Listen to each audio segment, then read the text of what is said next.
August 1st, 1941. Bethpage, Long Island, New York. Chief Engineer Robert Hall sat in the pilot's seat as the prototype lumbered down the runway, its barrel-shaped fuselage seeming almost too heavy for a single engine to lift.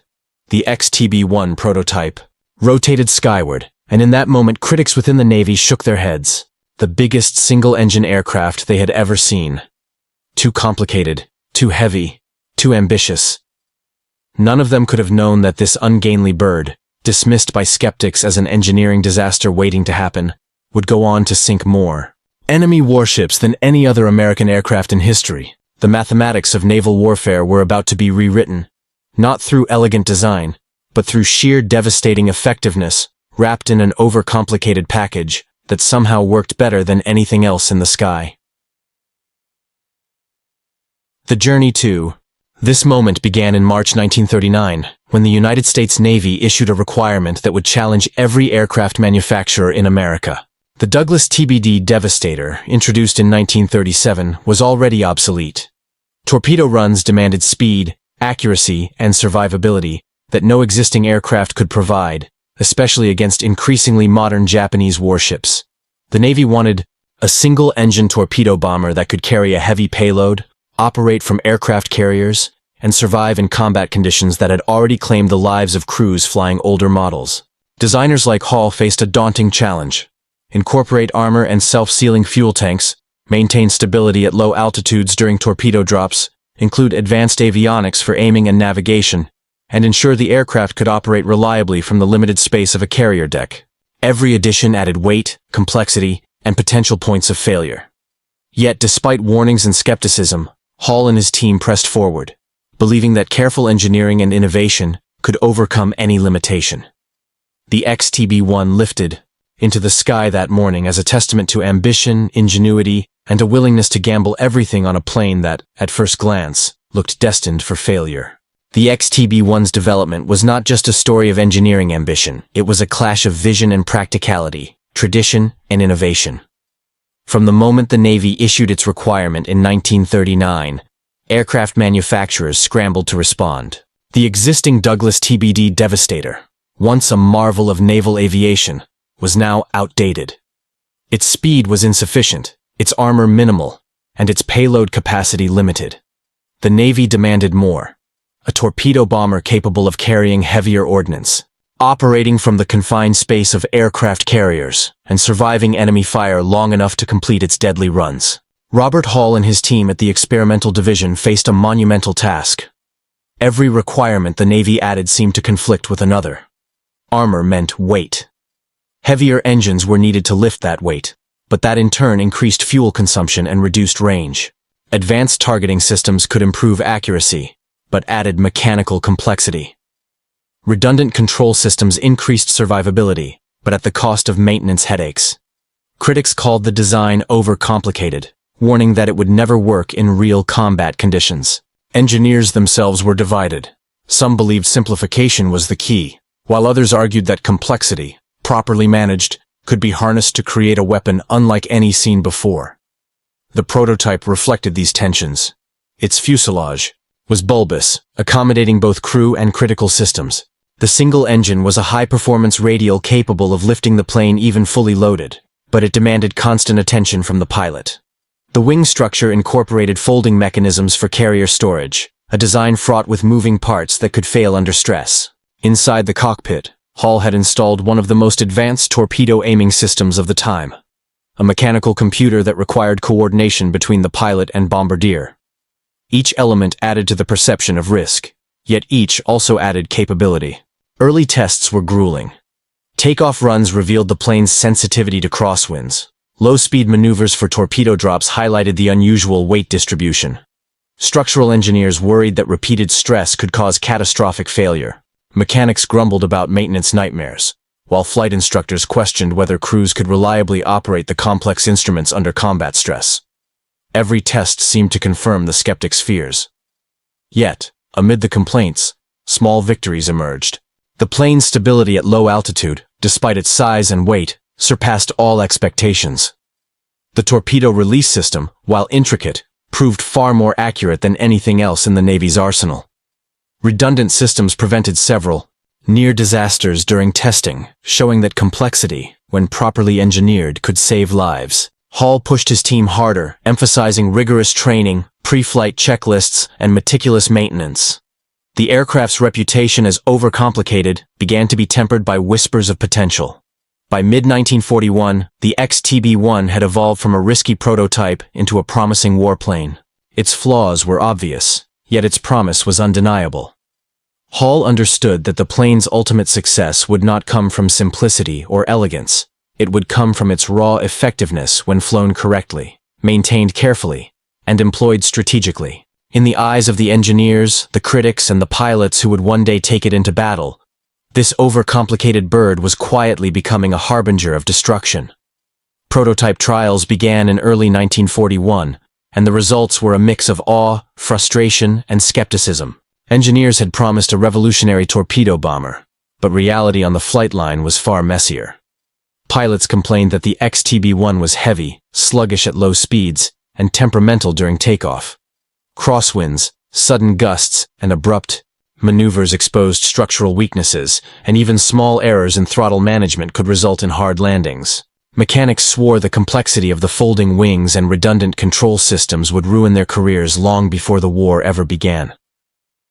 Yet, these trials also revealed glimpses of the aircraft's potential. During a simulated torpedo run, the mechanical aiming computer allowed a near-perfect drop from low altitude, something previous models could only achieve with luck.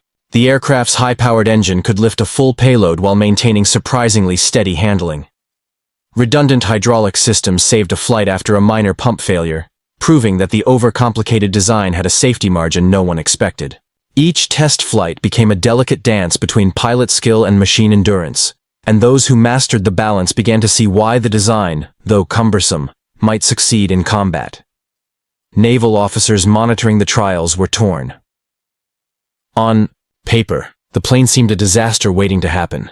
Heavy, intricate, demanding extraordinary skill from every crew member.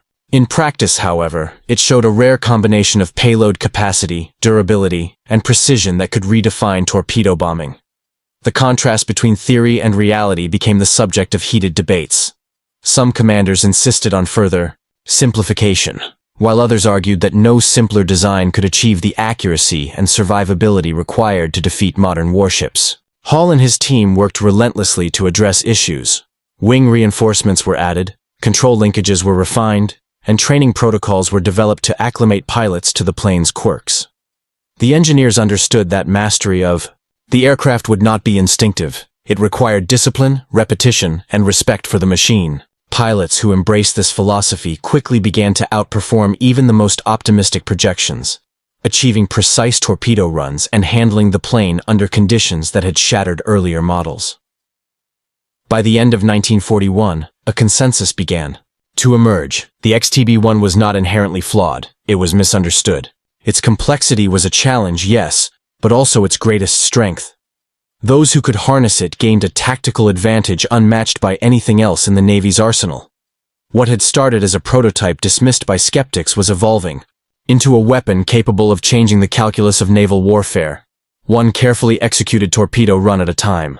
The XTB-1's baptism under real combat conditions was brutal, immediate, and instructive. In the spring of 1942, as carriers pushed into contested waters and convoy lanes grew ever more dangerous, the Navy shuffled the first operational squadrons into frontline service. Crews who had spent months learning the XTB-1's temperamental tendencies now had to master them while flak barked and enemy fighters closed in. There were no more forgiving test ranges, only the ocean, the ship's deck, and the enemy waiting below. The first deployments revealed what training had only hinted at. In practice, the plane's heavy airframe and powerful engine let it carry a torpedo and auxiliary fuel into ranges previous torpedo bombers could only dream of. That extra reach meant attack runs could begin farther from enemy screens, exploiting gaps in patrol patterns. But the payoff required surgical execution. Approach speed, release altitude, and exact trimming had to be perfect. Too slow and the XTB-1 would wallow and become an easy target. Too fast and the torpedo would fail to enter the water cleanly. On the first few missions, crews paid the price for mistakes. A formation taking off from a carrier in rough seas saw two XTB-1s suffer hard swings on deck. One suffered a collapsed tailwheel and a wingtip gouge. During the attack run over a heavily escorted freighter, a poorly timed engine throttle change induced yaw at the worst moment. One aircraft's torpedo hit prematurely and broached, leaving the bomber exposed to concentrated AA fire. Losses were bitterly felt. Men and machines lost to small margins that training could have prevented, but the plane's virtues also began to show in combat. During a daylight strike on a convoy, a veteran crew executed an off-book tactic. The lead bombardier used the mechanical aiming computer to synchronize a salvo of torpedoes from 3 aircraft staggered across a wide attack arc. The torpedoes found open water between the escort screens and detonated along the freighter's keel. The ship listed and went down. Observers who had doubted the XTB-1's complexity were forced to take note. Precision, when combined with the aircraft's payload and range, produced results that brute force could not. Tactics evolved quickly. Flight leaders developed standard operating procedures that turned the XTB-1's fiddly systems into advantages. Crews learned to fly staggered runs that confused AA predictors, to use the plane's stability at low altitude to hold a steady run in gusty conditions, to stagger throttle adjustments so that asymmetric thrust never surprised a pilot during a drop. Maintenance crews ashore refined pre-flight checklists that accounted for the plane's many moving parts, folding wing locks, redundant hydraulics, and the aiming computer's calibration, so that once airborne, pilots could focus on the fight, not on nursing bulky gear. Enemy countermeasures followed. Fighters began to intercept at longer ranges, and convoy captains changed zigzag patterns to close the gaps. But the XTB-1's combination of range, accuracy, and crew discipline kept delivering results. Commanders who had once lobbied to cancel the program now begrudgingly authorized more production and more specialized training units. Perhaps most important was the human factor. Crews who survived the early bloody lessons bonded fast. The terror of the first missions transformed into a hard confidence. They learned to trust the machine for what it could do, carry a heavy weapon further, hold steady at the critical moment, and, if needed, limp home on a single redundant system. The overcomplicated bomber ceased to be a liability on the deck and became, in the hands of disciplined crews, the spearhead of new anti-shipping tactics that would reshape naval engagements for the rest of the war. As the XTB-1 became more familiar to its crews, its potential for tactical innovation began to emerge. Early missions had taught pilots the limits of the aircraft, but within those constraints lay opportunities to exploit its unique features. One of the most significant breakthroughs came during a series of strikes against Japanese convoys in the Coral Sea. Pilots discovered that, by staggering attack runs and coordinating timing through the mechanical aiming computer, multiple aircraft could release torpedoes simultaneously from different angles, overwhelming enemy defenses. This tactic turned the XTB-1's complexity from a liability into a decisive advantage. The plane's overcomplicated systems, once a source of frustration, now became tools for precision. Its redundant hydraulics allowed minor control failures to be corrected mid-flight, enabling daring low-altitude maneuvers. The bomb sight and torpedo release mechanisms, once feared for their intricacy, allowed crews to hit moving targets with unprecedented accuracy. In one mission, a trio of XTB-1s approached a heavily escorted convoy. Enemy gunners expected the typical slow, predictable torpedo runs, but the staggered, precise deployment caught them off guard. 2 freighters were sunk in quick succession, and the remaining escorts scrambled in confusion. Maintenance crews, often overlooked in narratives of heroism, were critical to this success. The intricate systems demanded meticulous upkeep. Technicians developed pre-flight routines, lubrication protocols, and emergency procedures that minimized mechanical failures. The coordination between pilots and ground crews became a dance of efficiency and trust. A well-maintained XTB-1 could outperform simpler aircraft simply because it could survive and function under conditions that would ground other models. These tactical innovations were not without risk. Pilots pushed the aircraft to its limits, testing stall speeds, torque response, and low-altitude stability. Each mission became a study in human and mechanical endurance. Stories of crews surviving flak bursts, engine failures, and near misses spread through the squadrons, inspiring confidence and a culture of ingenuity. Pilots learned to anticipate the aircraft's idiosyncrasies, exploiting its strengths while mitigating its vulnerabilities. By the end of this period, the XTB-1 had transitioned from an object of skepticism to a tactical powerhouse. Its kill ratio began to climb, not because it was faster or simpler, but because it allowed skillful crews to execute missions that no other aircraft could manage. Commanders adjusted strategies, assigning the XTB-1 to high-value targets, trusting that the combination of training, tactics, and mechanical redundancy would deliver results. What had begun as an overcomplicated experiment had evolved into a tool that redefined naval aviation doctrine, proving that complexity, when understood and mastered, could become one of the deadliest weapons in the sky. By mid-1942, the XTB-1 had proven itself in numerous engagements, but its true test was yet to come. Coordinated carrier strikes against heavily defended enemy fleets. These operations demanded precision, timing, and unwavering trust in both the aircraft and its crew. Pilots had learned the hard lessons of earlier missions, and engineers had refined every system. But now, the stakes were exponentially higher. Losses in these operations could cripple both morale and strategic progress, making success critical not just for individual squadrons, but for the Navy as a whole. One notable operation involved a task force targeting a Japanese supply convoy approaching Guadalcanal. The XTB-1s were assigned the torpedo runs, while dive bombers and fighters provided cover. The plan relied heavily on the aircraft's mechanical aiming system, which allowed pilots to coordinate releases across multiple planes in a synchronized pattern. As the planes lifted off, flight crews went through their pre-flight checklists with mechanical precision, ensuring that redundant systems were operational and the torpedoes were properly armed. Flying low over the ocean, the pilots faced intense anti-aircraft fire. The enemy gunners expected traditional, predictable torpedo runs, but the XTB-1 crews executed staggered attack formations, using the aircraft's stability and power to maintain steady lines of approach. Despite the weight and complexity of the plane, they were able to release torpedoes with remarkable accuracy. One ship took a direct hit amidships, while another was disabled by a torpedo strike to the stern. The convoy's escorts scrambled to react, but the precision and timing of the attacks left them struggling to mount an effective defense. Casualties were inevitable. A few aircraft sustained damage to control surfaces or engines, but the redundant hydraulic and control systems allowed most to limp back to their carriers. Pilots who had mastered the plane's quirks now had a decisive advantage, using the complexity of the XTB-1 to absorb damage that would have grounded other aircraft. Maintenance crews worked tirelessly to repair and refuel planes between sorties, understanding that every operational aircraft was vital to sustained success. These missions demonstrated a crucial principle. The XTB-1's design, initially criticized as overcomplicated, gave American forces the ability to execute strategies that were previously impossible. Its combination of range, payload, and precision redefined what could be achieved in naval aviation. The lessons learned during these operations would inform tactics for months to come, cementing the aircraft's reputation not as a flawed experiment, but as a revolutionary weapon.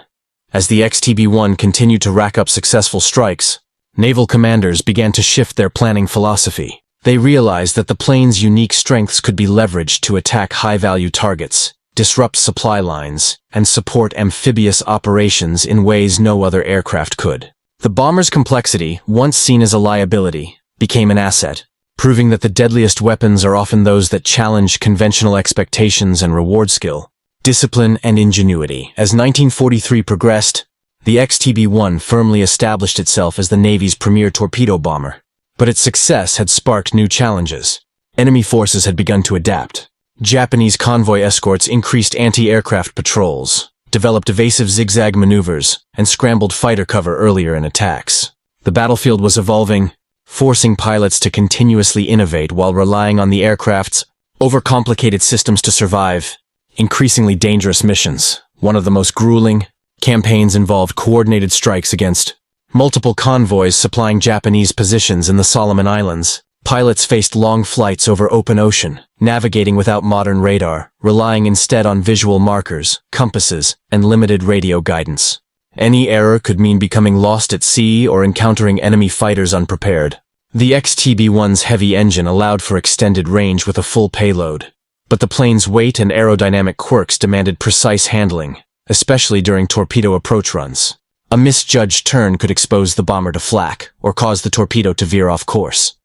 During one such mission, Lieutenant James "Red" Callahan led a flight of 6 XTB-1s against a heavily escorted convoy near New Georgia. Flak erupted from every ship, and enemy fighters appeared from the clouds. Callahan's crew relied on the mechanical aiming computer, staggering their torpedo drops to exploit gaps in the escort pattern. The first torpedo struck a cargo ship amidships.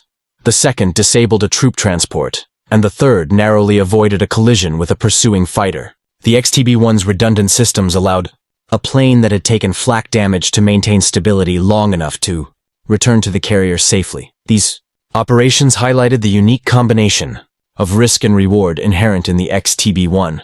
Pilots had to master its quirks: engine torque, tail heaviness, complex wing flaps, while maintaining focus under deadly pressure. The overcomplicated design, once feared, became an instrument of tactical precision.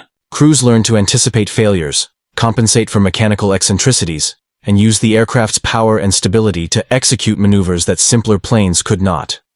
The results were undeniable. Naval commanders, who had once doubted the XTB-1, began to plan missions around its capabilities.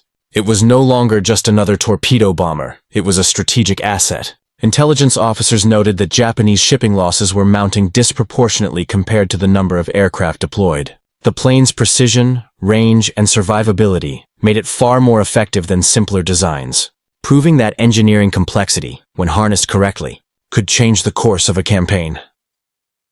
By the end of 1943, the XTB-1 had cemented its reputation.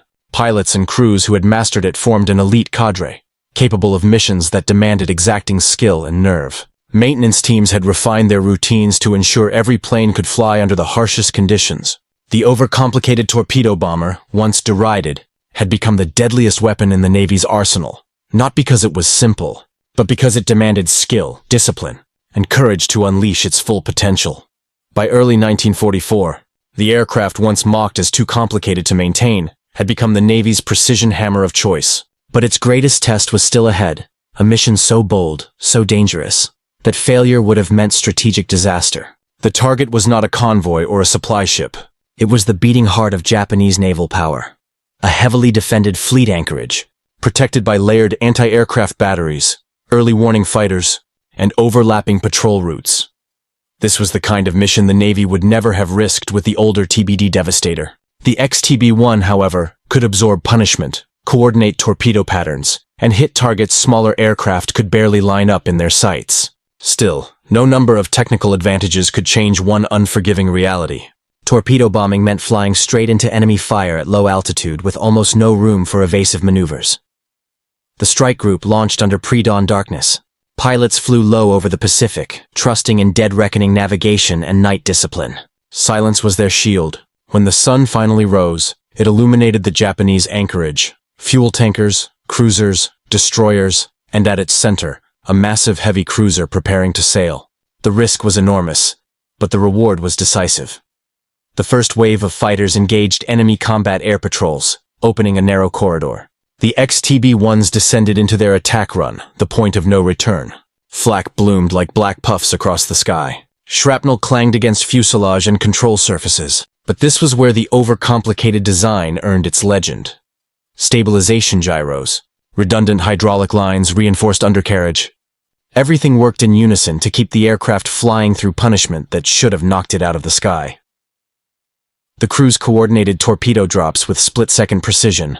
The first pair struck an escort destroyer, rolling it violently to port. The second hit pierced the side of the heavy cruiser, detonating beneath its armored belt and lifting the vessel clear out of the water. A third hit followed seconds later. Within minutes, the cruiser's hull was engulfed in fire.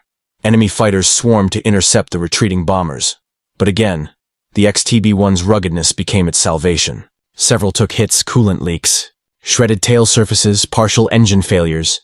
Yet the aircraft still clawed back into the sky, still held together long enough to return to carrier decks that felt like floating islands of safety in an endless blue battlefield. When pilots climbed down the ladders and touched solid steel after landing, there was no cheering. There was only exhaustion, and the sobering realization that they had just rewritten the definition of a successful torpedo strike. Intelligence estimates later confirmed the cruiser's sinking and multiple escorts crippled. One sortie, one aircraft type. A near-impossible mission made possible. This was the turning point. After this strike, no commander in the U.S. Navy ever again questioned whether the XTB-1 was worth the trouble. It wasn't elegant. It wasn't simple. It wasn't easy to fly or maintain. But it worked. When nothing else could. Sam didn't sleep that night, and he didn't bother pretending he could. He paced the length of his small rented cabin until sunrise, the same question pounding in his skull like a hammer against iron. If Jones is dead, How the hell is he still moving pieces? By morning, he had a new problem. Someone else now knew that Sam was pulling at the string. The message wasn't subtle. It came slipped under his door, a crisp ivory envelope with a wax seal, one he recognized from the burned briefcase. The Phoenix crest. The same crest that was supposed to have died in a bunker raid in 1953, along with Jones and the rest of the Iron Phoenix. He tore the envelope open. 3 lines. No greeting, no threat, no signature, just turn back. Jones is not your enemy. He is your replacement. Sam stared at the paper. Replacement, not successor. Replacement, the word that suggested vacancy. The word that suggested someone was grooming him for a seat he didn't know existed, or didn't want to exist. He folded the paper slowly, breathing through a tightening chest. Someone was watching him. Someone close enough to reach his door in the night. Someone patient enough to wait until his curiosity had crossed a boundary he didn't know was there. This wasn't a warning. This was a welcome, disguised as restraint. He drove back to the refinery before noon, knowing full well he was returning to the place that had already tried to kill him once. The black Chrysler was still there by the fence line, exactly where it had been. And that was when Sam realized something was wrong. No investigation tape, no police, not even residue scorched on the dirt. The gunshot, the blood, the spent shell casing, all gone, scrubbed, like it never happened. They were faster than him, faster than the sheriff, faster than the clock. He didn't panic. Panic was loud, but a cold, surgical kind of alertness spread across his spine, sharpening every instinct he'd ever buried. He scanned the dirt for tracks, tire prints, boot lines, anything, nothing. Whoever cleaned the scene didn't rush. This wasn't a street gang cover-up. This was orchestration. He walked the perimeter fence, the side that overlooked the storage stacks. Before he spotted it, a glint of metal wedged between 2 stones. He crouched and pulled it free. A bullet fragment. Not from a regular firearm, a polished casing. Foreign stamp, and then it hit him. It wasn't a warning shot. It was a test. They wanted to see how he reacted, whether he would bolt, freeze, or dig deeper. They wanted to measure him. By the time dusk began to swallow the skyline, Sam was starting to understand something he had refused to accept until now. This had never been about a refinery, never about Jones's death certificate, never about false blueprints or patents stolen in the shadows. This was succession protocol. He wasn't dismantling the resurrected legacy of the Iron Phoenix. He was being inducted into it, and whether he wanted the throne or not, someone had already decided he was a candidate. He drove home in silence, headlights cutting through desert haze. His pulse steadied, his breathing leveled. This was no longer fear, this was alignment, the raw electric sensation of puzzle pieces finally snapping into place. By the time he reached the cabin, his phone buzzed. An unknown number, no caller ID. He answered without hesitation. No one spoke on the other end, but he could hear faint noise, like factory pulleys, metal on metal, and something else. A rhythmic knocking pattern. 4 short taps. A pause. 2 long, not Morse. A code, one he recognized. Not from the military, not from navigation charts, not from old signal logs, from the briefcase, from the training files never meant for civilian eyes. The voice finally came through.